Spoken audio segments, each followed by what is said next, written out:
Bryce, because I mean, you, the senior statesman here, you know, Saklonipa, when I say family clock, I'm a moment sako, Sakniga more than one, and on top of that, you have a long run. So let's go through some of your moments because there's a few. I'm going to start with the Polokwane City and Supersport one because the penalty incident with Ngcobo. There's something that you had spotted there. Take us through it. Yeah, I think it's a very educational moment. Not even from a refereeing point of view, Fiso, but more from Matthew as the representative of the Defenders Association.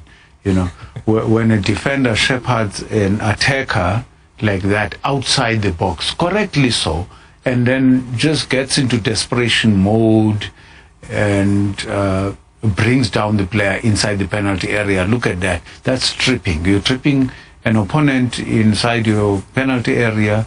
The referee, when correctly positioned to judge that, will always give it against you. Beautiful refereeing, spot on refereeing. But I'm sure Matthew will have a lot to say in terms of educating the young defenders on how to continue the shepherding. Don't lose that moment. You're shepherding him outside of the penalty area. He gets into the penalty area. You're thinking he's going to cross it. What do you then do, Matthew? Yeah, well, Iniko does everything superbly well. He gets his body shape right. He has the speed to compete with Dlamini, but for some reason, he kind of panics, you know, and he lunges in. And what Dlamini does so well here is that he plants his right foot, actually asking for a foul. Not only is he shaping for a possible cutback or a cross, across the goals, he's looking for that penalty. And of course, there's contact before Moby actually eventually touches the ball. So I think this is a good decision from the referee and a very clever play from Dlamini. Yeah, good forward play there, and of course, there's obviously a spotlight that is then shone on the actual penalty moment, Bryce. And there's something that you had spotted with regards to infringement. Obviously, just looking at this one last time, Matthew mentioning that right foot, and good forward play there, Pumuzo. I mean, for him to get something there.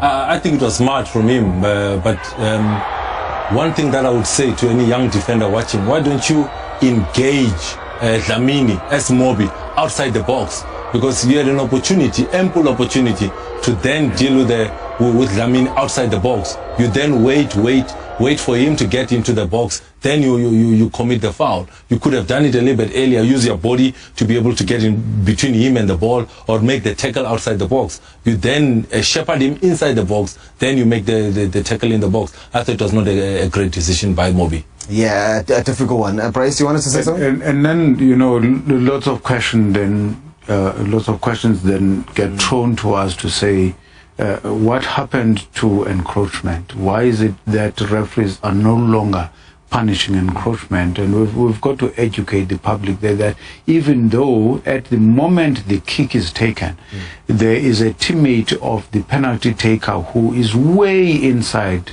the penalty area, the law now says in order for the referee who can see him in that position to punish him as having committed an infringement, he must have impacted on the play.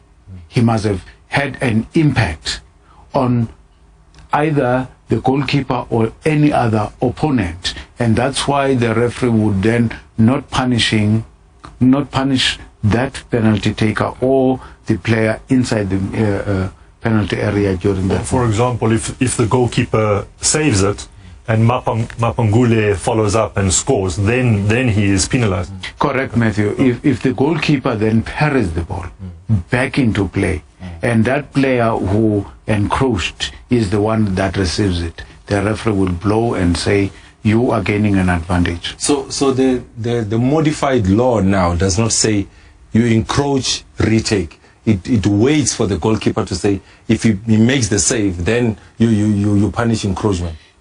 Even before, the referee would have waited to say, there's a teammate of the kicker who encroaches. Let's wait and see what happens. If the goalkeeper saves completely, then no action taken. If the goalkeeper does not save, the ball goes into goal, then the referee calls it back and say, retake. But now we no longer do that. Yeah. We look at the impact. I wanna pose a question with regards to that.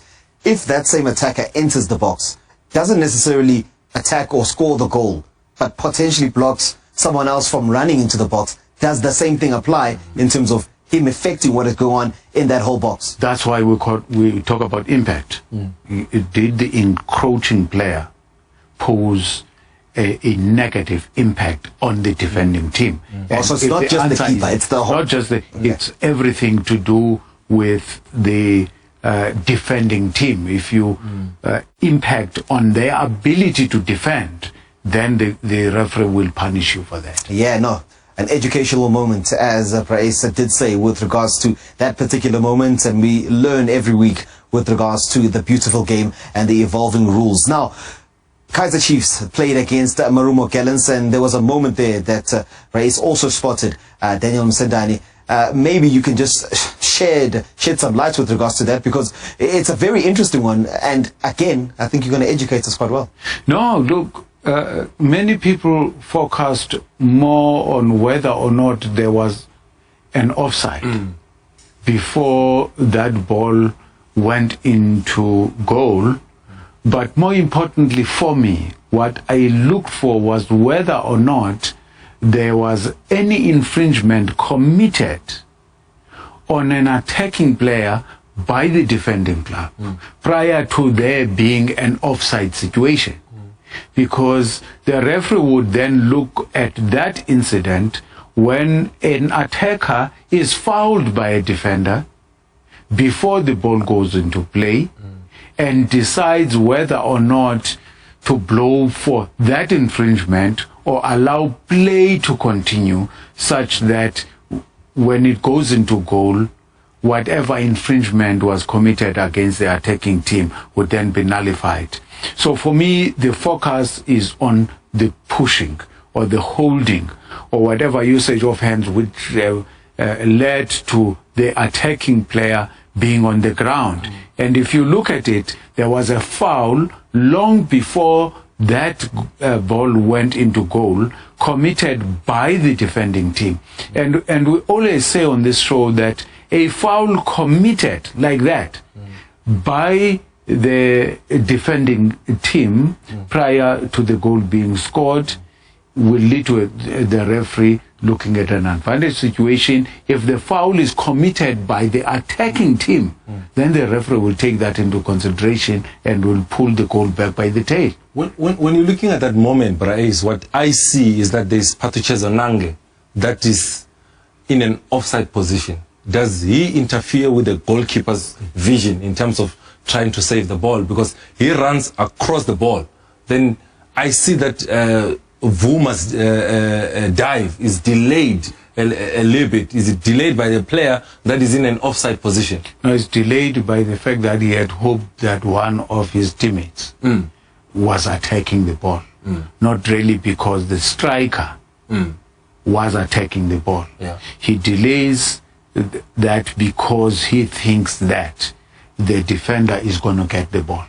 Now, you can't save the mistake of the goalkeeper by punishing the attacking team. But someone may throw the question, Bryce, to say, okay, the first incident in this is that potential offside before we even get to the push. What would your response be to that? Because, I mean, Nange jumps up, potentially, Vuma's thinking he might get a touch there. No, does that not influence it? No, the push happens before the offside. The offside. And in any event, even if that player was in an offside position, being in an offside position is not a punishable offense. He moves towards the ball after the push has been committed. All right. Anything you want to add? No disputes? Yeah, no, I think I get his reasoning, but if you take the push away, Which you can't. Which you can't, but if you did, if you're playing devil's advocate here, then you can't blame Vuma for waiting for the touch from Nange, who was in an offside position, and therefore I think Nange is close enough to the ball for that to be interference. Yeah. I think Matthew is raising a very good point there. to explain why Vuma was beaten. He was beaten because there was a distraction from an attacking player. But there's an incident that took place before that one. And the referee would have factored the two. That, do I give a penalty? Because let's say the referee decides, okay, I'm not even looking at the offside situation because it happens later. What would have been the decision? I'm awarding a penalty. Do you now choose between a penalty and a goal? No. That's the thing. No price is bulele. The lay offside of full with tinta. No, because it happens later. Yeah. It's fine, guys. All right, so now, Bryce, thank you very much. We'll be relieving you, and we'll continue to speak about the CAF Champions League and all of the footballing action that has been happening across the continent and right here in South Africa. Don't go anywhere. We'll be right back. Bryce, Samo.